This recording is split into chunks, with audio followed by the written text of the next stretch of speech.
Hello everyone, welcome to this channel आने के education point. Myself Heena Thakkar और आज हम स्टार्ट कर रहे हैं फाइनेंस फॉर एवरीवन का यूनिट नंबर 3 जो है, जिसमें सिर्फ एक ही लेसन है। और ये लेसन करने के बाद यूनिट नंबर 3 कंप्लीट हो जाएगा। इससे पहले मैंने इसकी 2 यूनिट कवर करवा दी है और उसके बाद ये वाला जो करवाते ही यूनिट 3 कंप्लीट हो जाएगा। उसके बाद 2 यूनिट बचेंगी, वो भी फटाफट से करेंगे। और आप लोगों के एग्जाम से पहले आपको वन शॉट भी मिल जाएगा इसी चैनल पर। और वन शॉट तो मिलेगा, इंपॉर्टेंट टॉपिक्स, क्वेश्चन सब कुछ मिल जाएगा। प्रीवियस पेपर डिस्कस करूंगी, ए से लेके जेड तक सब कुछ मिलेगा। आप लोगों को बस लाइक करना है, शेयर करना है, कमेंट्स करने हैं ज्यादा से ज्यादा। और स्टार्ट करते हैं अपने जो हमारा लेसन है, financial services from India post. ठीक है, तो ये सब हमें पढ़ना है इस चैप्टर के अंदर कि इंट्रोडक्शन क्या रहने वाला है।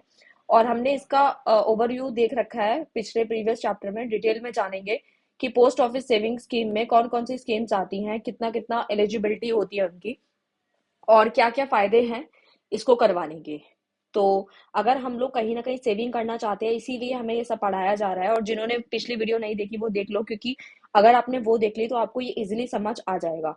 ठीक है, तो सबसे पहले स्टार्ट करते हैं हम लोग अपने टॉपिक से, इंट्रोडक्शन से। तो देखो, सबसे पहले हम लोग अगर सेविंग कर रहे हैं तो कहीं ना कहीं उस चीज का बेनिफिट है हमें। यानी कि सोसाइटी अगर प्लान कर रही है कुछ ना कुछ सेव करने का, तो पोस्ट ऑफिस जो है, पोस्ट ऑफिस सेविंग स्कीम जो है, वो बहुत ही अच्छा ऑप्शन है हमारे पैसे को सेव करने के लिए। और बिना किसी रिस्क के हम लोग यहाँ पे सेव कर सकते हैं। तो अलग अलग स्कीम्स हैं जो देखेंगे हम, और कंपेयर भी कर सकते हैं कि कौन सी स्कीम हमारे लिए है, या कौन सी अडल्ट्स के लिए है, या फिर कौन सी सीनियर सिटीजन के लिए है। इसमें एलिजिबिलिटी भी बहुत इंपॉर्टेंट मैटर करती है कि कौन सा जो पर्सन है उसके लिए कौन सी स्कीम बेटर रहेगी। ठीक है, क्योंकि ज्यादातर क्या होता है, सीनियर सिटीजन जो होते हैं बहुत ज्यादा सेविंग्स के ऊपर विश्वास रखते हैं। आप लोग अपने घर में दादा दादी और अपने फादर वगैरह, मदर वगैरह को बोलते हुए, बात करते हुए सुनते होंगे कि हम लोगों ने एफडी करा रखी है, काफी साल से चल रही है, या और भी कोई मतलब आरडी करवा रखी है, या यहाँ पे इन्वेस्ट कर रखा है। तो पहले के लोग इन सब चीजों में बहुत ही बिलीव रखते थे, इनफैक्ट आज भी रखते हैं, क्योंकि उन्होंने हम जैसी एज को क्रॉस कर रखा है। और वो हमारी जो हमें अभी प्रॉब्लम्स आती हैं वो उन्होंने फेस कर रखी है। कि कोविड एक बेस्ट एग्जांपल है। जैसे किसी को रिटायरमेंट प्लान है और वो चाहते हैं कि जो गवर्नमेंट एम्प्लॉयज नहीं है, या फिर वो चाहते हैं कि कहीं ना कहीं आगे जाके आप लोगों की लाइफ सिक्योर रहे, तो वो आपको भी कहीं ना कहीं बोलते हैं कि अगर आज आप जॉब कर रहे हैं तो आपको कैसे सेविंग करनी है, कहाँ पे आप सेव कर सकते हैं बिना किसी रिस्क के। तो ये सारी चीजें होती हैं। तो आई होप आपको बेसिक बेसिक चीजें समझ आ गई होंगी कि मैं क्या बताना चाह रही हूँ। और मैं खुद के एग्जांपल्स ज्यादा देना पसंद करती हूँ, क्योंकि ये आपकी डेली लाइफ से रिलेटेड होते हैं, तो आपको इजीली समझ आता है कि हम क्या टॉपिक पढ़ रहे हैं। तो रेट ऑफ इंटरेस्ट हर किसी का अलग होता है, जैसे बैंक का अलग होता है, पोस्ट ऑफिस का अलग अलग होता है, और हर एक स्कीम का अलग अलग होता है। तो आपको बस इतना समझना है, रेट ऑफ इंटरेस्ट मतलब होता है कि जैसे हमने कोई भी पैसा जमा कराया तो उस पर हमें ब्याज मिलती है। ठीक है, वो अलग अलग रहने वाली है, तो उसे हम इंटरेस्ट बोलेंगे। मेच्योरिटी क्या होती है? मेच्योरिटी बेसिकली एक डेट होती है, एक पर्टिकुलर पीरियड होता है जिस दिन हमारी वो इन्वेस्टमेंट का टाइम पूरा हो जाता है, तो उसे हम मेच्योरिटी डेट या मेच्योर बोलते हैं।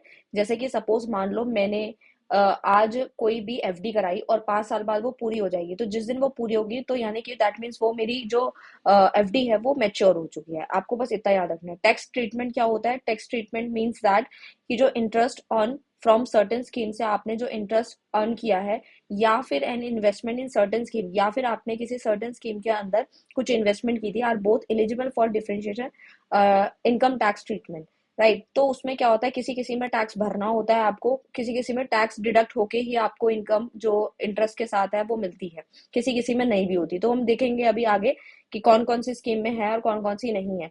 मैक्सिमम मिनिमम ये सब देखेंगे, कितना आप डाल सकते हो, कितना निकाल सकते हो, सारी चीजें पढ़ेंगे। तो type of post office saving scheme है, सबसे पहले एसबी। एसबी मतलब होता है पोस्ट ऑफिस सेविंग अकाउंट। इसमें क्या होता है, पोस्ट ऑफिस सेविंग्स अकाउंट क्या होता है? एसबी यानी post office saving account, as the name indicate, is an account which can be use to save money and carry out day to day transaction.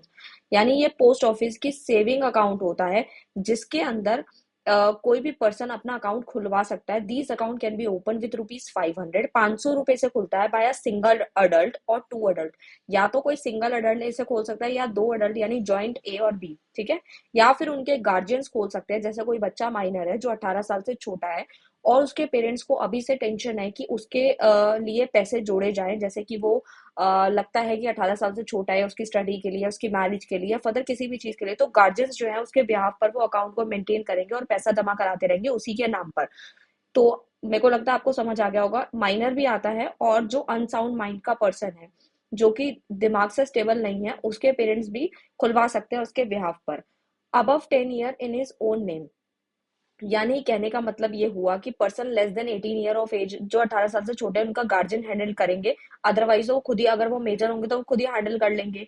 अच्छा, nomination वो बना सकते हैं। Nomination person होता है कि किसको नॉमिनी बनाना चाहते हैं। इन केस अगर किसी पर्सन ने अपना अकाउंट खुलवाया और वो मेजर है, उसको लगता है कि अगर बाय दी चांस उसको कुछ हो जाता है, ये तो बैंक में भी आप लोगों ने देखा होगा कि कभी सुना होगा कि वहां पे लिखा होता है, नॉमिनी वगैरह बनाते हैं कि अगर उस पर्सन को कुछ हो जाता है तो उसका नॉमिनी वही होता है। तो वो उसमें लिखना पड़ता है कि आप किसको बनाना चाहते हो, अपने फादर को, मदर को, सिस्टर को, ब्रदर को, किसको बनाना चाहते हो, वो मेंशन करना पड़ता है। क्लियर है आपको? अच्छा, उसके बाद आता है 5 year post office recurring deposit account. वैसे तो मैंने आरडी के बारे में आपको ऑलरेडी बता रखा है पिछली वीडियो में, बट अभी डिटेल में बात करेंगे कि आरडी होता क्या है। आरडी का मतलब होता है रिकरिंग डिपॉजिट अकाउंट, मतलब जो बार बार डिपॉजिट होता है उसे हम रिकरिंग डिपॉजिट बोलते हैं। Recurring means happening regularly rather than once, यानी कि वो रेगुलरली बेसिस पे होने वाली चीज है, कोई एक बार होने वाली नहीं है।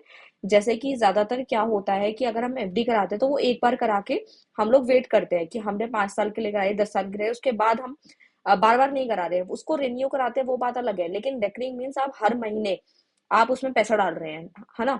तो RD scheme are intended to encourage individual to save regularly, कि उसके अंदर एक हैबिट पैदा होती है एक पर्सन के अंदर। अगर कोई भी बंदा पैसे डालता है हर महीने, तो उसके अंदर एक हैबिट जनरेट होती है कि उसको सेविंग करनी है।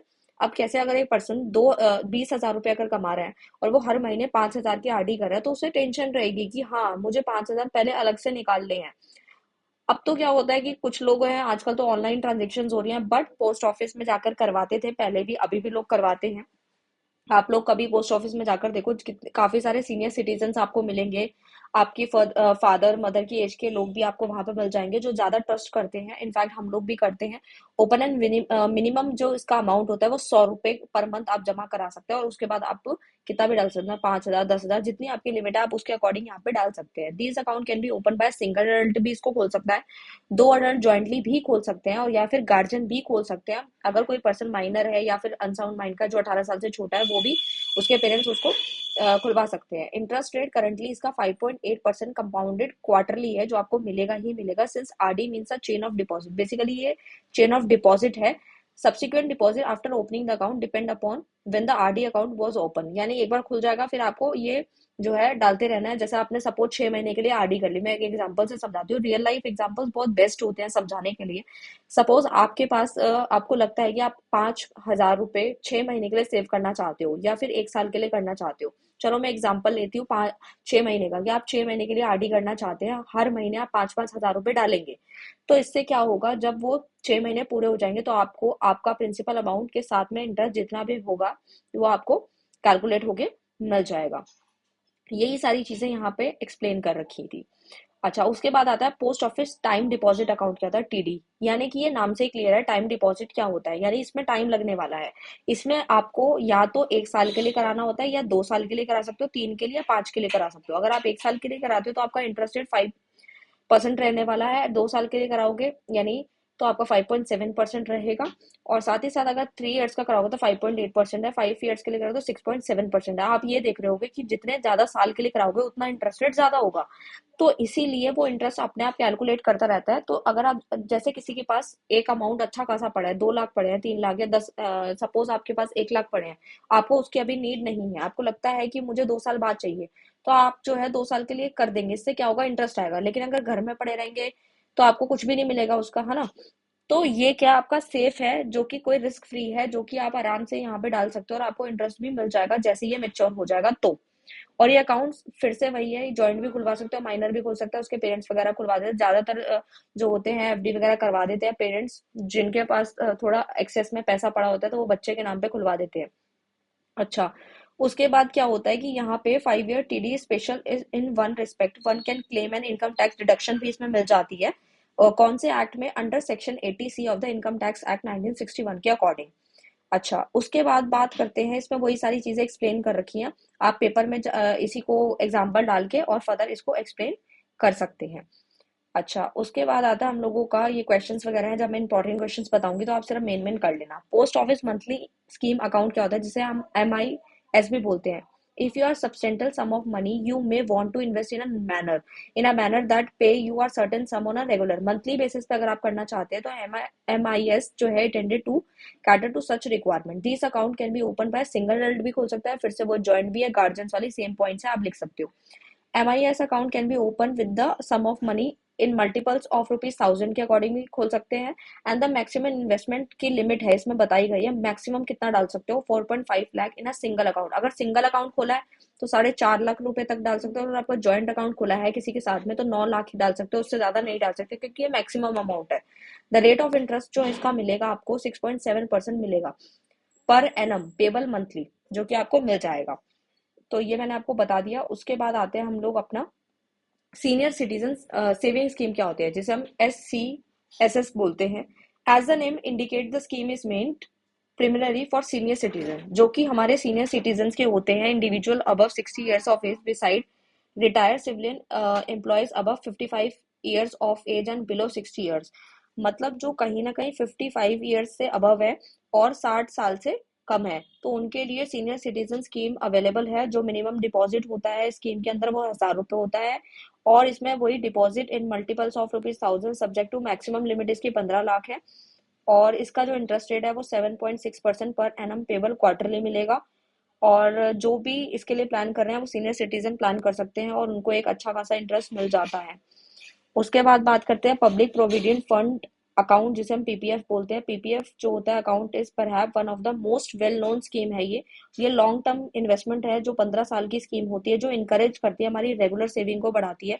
PPF अकाउंट में भी ओपन बाय एनी एडल्ट, कोई भी एडल्ट इसे खोल सकता है, या फिर कोई गार्जियंस अपने बच्चे के लिए खोल सकता है जो कि अभी 18 साल का नहीं हुआ, माइनर है, या फिर अनसाउंड माइंड का पर्सन है। इसका इंटरेस्ट रेट काफी अच्छा है, 7.1% है per annum which is compounded yearly. और इसका मिनिमम डिपॉजिट PPF के अंदर फाइनेंशियल ईयर के अंदर 500 रुपए है, मिनिमम बता रही हूँ। और मैक्सिमम जो अमाउंट है वो डिपॉजिट फाइनेंशियल ईयर में 1.5 लाख है। तो deposit in PPF account is eligible for tax deduction under, इसमें हमें कहीं ना कहीं PPF अकाउंट जो है वो एलिजिबल है, टैक्स डिडक्शन भी मिल जाता है। कौन से सेक्शन में, 80C of income tax act 1961 के अकॉर्डिंग। तो बाकी सब इसमें एग्जाम्पल वगैरह आप डाल के और भी लिख सकते हैं। उसके बाद हमारी नेक्स्ट स्कीम आती है SSA, मतलब सुकन्या समृद्धि अकाउंट, जो कि बेसिकली हमारी गर्ल्स की सिक्योरिटी के लिए है, जैसे गर्ल चाइल्ड होती है उसकी सिक्योरिटी के लिए खोली गई है। SS अकाउंट में भी ओपन बाय पेरेंट्स के इसको खोल सकते हैं, गार्जियंस अपनी बेटी के लिए खोल सकते हैं उसके आगे सिक्योरिटी के लिए। SS account can open with minimum initial deposit, उसको 250 रुपये कराना पड़ेगा उनको। Minimum deposit to be made in one financial year ₹250, यानी कि फाइनेंशियल लिमिट 250 रुपये तो करवाने पड़ेंगे। मैक्सिमम अमाउंट जो होगा वो 1.5 लाख तक आप करवा सकते हैं, अगर जिसकी जितनी लिमिट होगी उसके अकॉर्डिंग वो जमा करा देंगे अकाउंट खुलवाते ही। Deposit can be made until 15 year are completed from the date of opening, जिस दिन से वो अकाउंट खुलेगा उसके 15 सालों बाद जाकर के ये मेच्योर हो जाएगा। और जितने भी डिपॉजिट क्वालिफाई होंगे इनकम टैक्स डिडक्शन उन्हें मिलेगी। कौन सा section, 80C of the income tax act 1961 के अकॉर्डिंग। इसका जो करंट रेट चल रहा है इंटरेस्ट का वो 7.6% पर एनम है। यानी कि सिंपल ये बोल सकते हैं कि हम अगर कहीं भी सेव नहीं करते हैं तो कोई फायदा नहीं होता, बट अगर हम यहाँ डालेंगे तो अच्छा खासा इंटरेस्ट भी यहाँ पे हम लोगों को मिल जाएगा।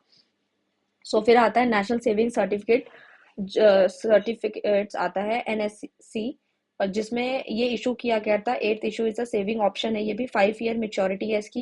An investment of lump sum amount, जो हमारी इन्वेस्टमेंट है वो लमसम में कर सकते हैं बिगिनिंग में, स्टार्टिंग में, यानी जो इसका इंटरेस्ट है वो 6.8 कंपाउंडेड एनुअली है, बट पेबल एट मेच्योरिटी, जब ये मेच्योर होगी तभी ये मिलेगा। और साथ ही साथ इसका 1000 रुपये रेट है, grow to almost 1390 after 5 years. और साथ ही साथ NSC जो है वो सिंगल अडल्ट भी ओपन कर सकता है, up to 3 adult. In case of joint account में 3 चल सकता है, फिर से वही गार्जियन और माइनर वाला केस बिल्कुल सेम है, और आप लिख सकते हैं अंडर सेक्शन, वो भी सेम बातें लिखी हुई हैं। तो उसके बाद आता है किसान विकास पत्रा, यानी KVP जो है बेसिकली वो NSC जो है वो लॉन्ग टर्म इन्वेस्टमेंट है, लंबे समय के लिए इन्वेस्टमेंट ऑप्शन है, जो कि इन्वॉल्व करती है lump sum at the beginning. Starting में आप लमसम में दे सकते हो, बट इसका इंटरेस्ट रेट 7% कंपाउंडेड एनुअली आपको मिल जाएगा। यानी सालाना आपको 7% मिलेगा। At this rate the amount invested become double in 10 years and 3 months। यानी 10 साल के अंदर अंदर आपका पैसा डबल हो जाएगा, जो कि बेस्ट है। काफी सारे पेरेंट्स या काफी सारे लोग हैं जो अपने बच्चों के लिए इसको करवाते हैं, ताकि उनके आने वाली पढ़ाई या फिर जो भी मैरिज है उसके लिए वो करवाते हैं, ताकि उनको 10 साल बाद जो है वो पैसा उनका डबल हो सके। और साथ ही साथ KVP can open in single adult, वही 3 adult जॉइंट केस में गार्जियंस खोल सकते हैं। सेम पॉइंट्स है, तो आप ये बिल्कुल लिख सकते हो। Amount invested in KVP unlike NSC is not eligible for tax assumption. यहाँ पे टैक्स एजम्पशन नहीं होता, जिसमें होता है मैं ऑलरेडी बता चुकी हूँ। मनी ट्रांसफर की सर्विस कौन कौन सी होती है? तो इलेक्ट्रॉनिक मनी ऑर्डर है, यानी कि हम कहाँ कहाँ कैसे पैसा भेज सकते हैं। तो इलेक्ट्रॉनिक मनी ऑर्डर होता है जो पोस्ट ऑफिस के द्वारा भेजा जाता है। ई मतलब कहीं ना कहीं इंटरनेट है, इलेक्ट्रॉनिक को दर्शाता है। The service can be offered by Indian post since 2008 से ये चल रहा है। पहले physical paper based money order हुआ करता था और नॉ लॉन्गर एक्सेप्टेड, लेकिन आज वो एक्सेप्ट नहीं हो रहा हमारे इंडियन पोस्ट के अकॉर्डिंग। इसमें 3 पार्टी इन्वॉल्व होती है। पहला पेई होता है, दूसरा पोस्ट ऑफिस होता है, तीसरा बेनिफिशियरी होता है। पेई का मतलब होता है the person who approaches post office with request to send money to another person.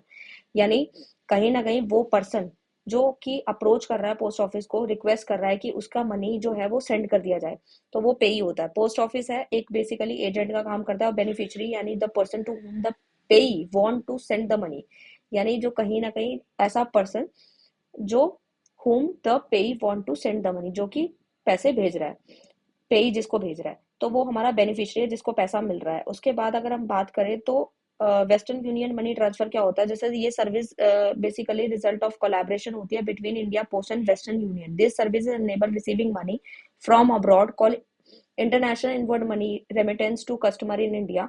This service is available from around 195 countries में ये लागू हो चुकी है। जो कि अगर हमें कहीं बाहर का बंदा हमें पैसे भेजता है तो वेस्टर्न यूनियन मनी ट्रांसफर के द्वारा भेज सकता है।